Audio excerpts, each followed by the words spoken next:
Hello दोस्तों, कैसे हैं आप लोग। आशा करता हूँ पढ़ाई वढ़ाई आप लोगों की एकदम दमदार तरीके से चल रही होगी।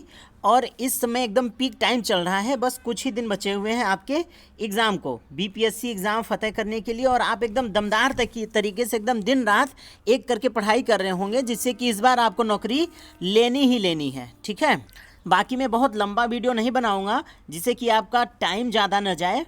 ठीक है, शॉर्ट वीडियो बनाऊंगा क्योंकि काफ़ी स्टूडेंट्स ने मुझे मैसेज करके फ़ोन करके पूछा कि सर उनको डाउट है कि किस कैटेगरी में कितने इस बार पासिंग मार्क्स रहे हैं। तो मैंने सोचा क्यों ना एक छोटा सा वीडियो बना दिया जाए जिससे कि सभी बच्चों के डाउट्स क्लियर हो जाए। तो जैसा कि आपको थंबनेल में दिखाई दे रहा है कि बिहार शिक्षक भर्ती 2024, यानी कि ये वीडियो जो है वो बिहार शिक्षक भर्ती 2024 के बारे में होने वाली है। उसके अलावा इसमें मैं आपको डिस्कस करूंगा कि पासिंग मार्क्स क्या हैं। मतलब अगर कैटेगरी वाइज ले लिया जाए तो कम से कम कितने अंक रहेंगे आपके क्वालिफाइंग मार्क्स, जिससे कि आप जो है आपकी कॉपी आगे चेक हो जाए और आप उसमें क्वालिफाई किए हैं कि नहीं ये पता रहे। तो और सभी वर्ग के लिए एक एक करके सभी वर्ग के बारे में हम डिस्कस करेंगे कि किस वर्ग में कितने पासिंग मार्क्स हैं। मतलब न्यूनतम क्वालिफाइंग, जरूरी नहीं है कि वो क्वालिफाइंग आप रहेंगे तो आपका सिलेक्शन ही है। कट ऑफ जो है वो दूसरा होता है, वो बाद में पता चलता है। लेकिन क्वालिफाइंग मार्क्स पहले से ही पता रहता है कि इतने नंबर पे आप क्वालिफाई कैंडिडेट कहलाएंगे। और इसमें हम बात करेंगे क्या क्या नए नए बदलाव हुए हैं। अदर स्टेट में महिला पुरुष किस में आएंगे, उनके लिए जो क्वालिफाइंग मार्क्स है वो क्या रहेगी, और इस बार की परीक्षा में कितने अंक आपको लाने होंगे। लेकिन हम इसको डिस्कस करने से पहले एक बार हम पेपर देख लेते हैं कि जो पेपर है वो कितने अंक का होगा, ये देख लिया जाए ज़रा सा। तो दोस्तों अगर हम डिस्कस करें प्राइमरी के लिए कक्षा 1 से 5 के लिए जो बीपीएससी का एग्ज़ाम होना है, तो इस बार जो है प्रश्नों की संख्या जो पेपर मिलेगा आपको 150 रहेगा। ध्यान दीजिए, 150 क्वेश्चंस रहेंगे, जिसमें पार्ट 1 और पार्ट 2 रहेगा। ध्यान दीजिए, पार्ट 1 और पार्ट 2 रहेगा।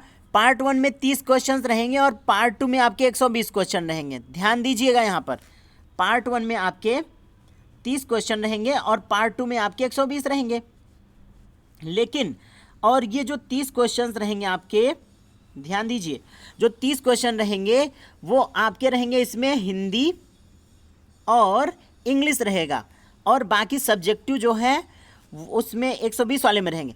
जो हिंदी और इंग्लिश रहेगा पार्ट 1, इसमें आपको सिर्फ और सिर्फ 30% लाने होंगे, यानी 9 नंबर लाने होंगे। बस इतने में ही आप क्वालिफाई हो जाएंगे। अगर ध्यान दीजिए, अगर इसमें आप 9 से कम लाते हैं और इसमें 120 में 120 लाते हैं तो आप फेल कहलाएंगे, क्योंकि अगर 9 से कम पाएंगे आप तो ये चेक ही नहीं होगा पार्ट 2 का। तो पहले आपको क्या करना है, पार्ट 1 में 30 क्वेश्चन रहेंगे हिंदी और इंग्लिश, इसमें आपको कम से कम 9 नंबर लाने हैं। ज़्यादा कुछ भी लाएंगे वो काउंट भी नहीं होगा, लेकिन आपको 9 नंबर इसमें चाहिए ही चाहिए क्वालिफाई करने के लिए। और ये आपका आगे काउंट नहीं होगा, लेकिन बहुत ज़रूरी है क्वालिफाई करना। अब पार्ट 2 जो कि आपका 120 नंबर का होना है, उसमें ये सारे सब्जेक्ट्स हैं। गणित, मानसिक क्षमता एबिलिटी मतलब रीजनिंग्स, जीके रहेगा, साइंस रहेगा, सोशल साइंस रहेगा, भारतीय राष्ट्रीय आंदोलन रहेगा, भूगोल रहेगा, पर्यावरण रहेगा। ये सब सारी चीज़ें इसमें रहेंगी। ये सारे सिलेबस आप देख सकते हैं, सिलेबस तो आपको पता ही होगा। तो स्टूडेंट्स, ये रहा आपका सब्जेक्टिव। आई होप आपके डाउट्स क्लियर हो गए होंगे। प्राथमिक विद्यालय के लिए फिर से बता रहा हूँ, 150 अंक का पेपर होगा, पार्ट 1 एंड पार्ट 2। पार्ट 1 जो है 30 नंबर के होंगे और पार्ट 2 जो है 120 के होंगे। ठीक, ये क्लियर हो गया। अब 30 में से आपको 9 नंबर लाने होंगे, तभी आपका ये वाला पार्ट 2 की कॉपी चेक होगी और इसी से आपका कट ऑफ बनेगा। 120 में ही आपको फाइट करने हैं। ठीक है, 120 में ही आपको इस यहाँ से कट ऑफ बनेगा। यहाँ आप चाहे 30 में 30 पा लीजिए, लेकिन यहाँ से कट ऑफ आपको नहीं मिलेगा। इतना आपको डाउट क्लियर हो गया और सिलेबस आपका ये रहा क्लियर। आशा करता हूँ ये समझ में आ गया होगा। 6 से 8 के लिए आप देख सकते हैं इसमें। और ध्यान दीजिए, समय जो है वो 2.5 घंटे का रहेगा। टाइम पीरियड जो इसमें दिया हुआ है वो 2 घंटा 30 मिनट। अब आ जाइए, अब अगर बात करें 6 से 8 के लिए, तो यहाँ पर भी आपको 120 क्वेश्चन, पार्ट 1 में 30, पार्ट 2 और पार्ट 3 में रहेगा 40 और 80। सिलेबस ये दिया हुआ है, वो मैंने आप इस पर वीडियो बना दिया था आपको ऑलरेडी, आप देख सकते हैं वीडियो। ठीक है, बाकी सिलेबस को डिटेल में मैं एक्सप्लेन कर दूंगा। पहले कट ऑफ को जो है वो डिस्कस कर लिया जाए एक बार। क्लियर है? चलिए आशा करता हूँ समझ में आ गया होगा। इसमें भी पार्ट 1, 2, 3 रहेगा। पार्ट 1 जो है उसमें आपको 30% लाने ही लाने होंगे, यानी 9 नंबर लाने होंगे। पार्ट 2 और 3 से इसमें कट ऑफ बनेगा आपका। चलिए अब आ जाइए हम लोग डिस्कस करते हैं कि कैटेगरी वाइज क्या क्या रहेगा क्वालिफाइंग मार्क्स। ध्यान दीजिए, कट ऑफ और पासिंग मार्क्स में अंतर होता है, न्यूनतम आपको ये लाना ही लाना होगा। अगर बात करें सामान्य लोगों की, जो जनरल कैटेगरी में आते हैं, सामान्य और अदर स्टेट मेल फीमेल भी जनरल कैटेगरी में ही आएंगे। सामान्य मेल जो है पुरुष वर्ग, या फिर अदर स्टेट के मेल फीमेल वो भी जनरल में ही आएंगे, और उनको न्यूनतम लाना होगा 40%। 40% किसका? 120 का। ठीक है, तो अगर 120 का 40% आप लाइए तो ये हो जाएगा आपका 48 अंक। क्लियर है? 120 का 40% लाना होगा, ध्यान दीजिए। तो जब 120 का 40% आप निकालेंगे तो ये हो जाएगा 12 चौक 48, यानी न्यूनतम क्वालिफाइंग मार्क्स आपके रहेंगे 48। उससे कम में सिलेक्शन होगा ही नहीं होगा। ठीक है, चलिए, मतलब ये किसका था? सामान्य। जो जनरल कैटेगरी के लोग हैं, मेल और अदर स्टेट के मेल फीमेल, वो भी जनरल कैटेगरी में ही आएंगे।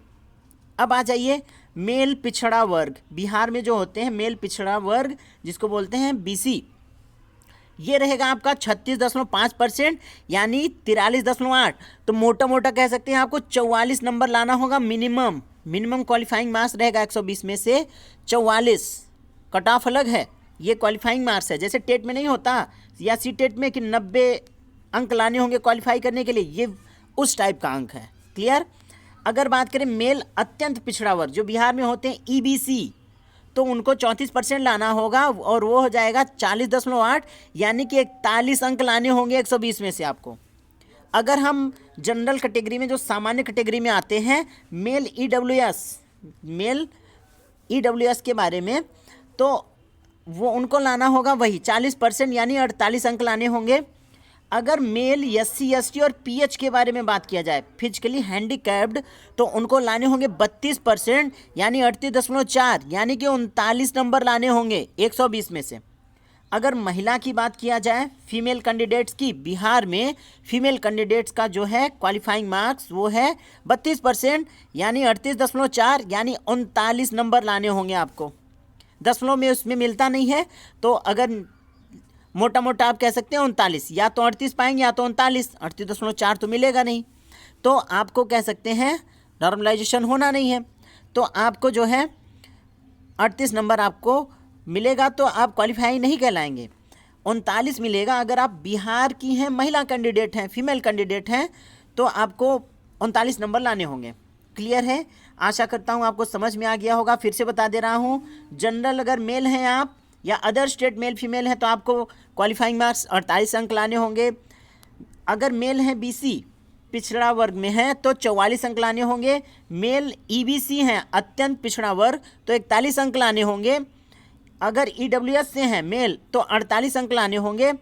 अगर एससी एसटी या फिजिकली हैंडीकैप्ड हैं तो 39 अंक लाने होंगे, और फीमेल कैंडिडेट हैं तो भी आपको 39 अंक लाने पड़ेंगे।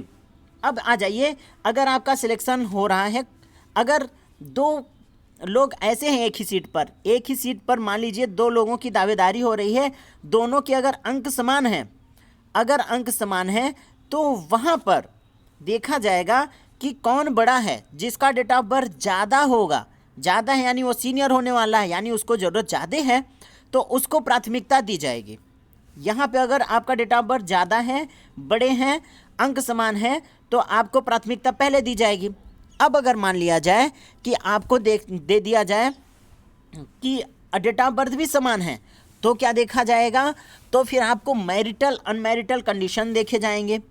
ठीक है, उसके बाद ये बहुत rarest of the rare case होता है, डेट ऑफ बर्थ से हो ही जाता है सिलेक्शन। क्लियर है?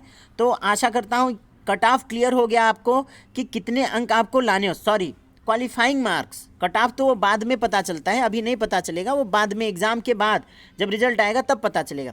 अभी आपको मिनिमम पासिंग मार्क्स आपको इतने लाने होंगे। क्लियर है?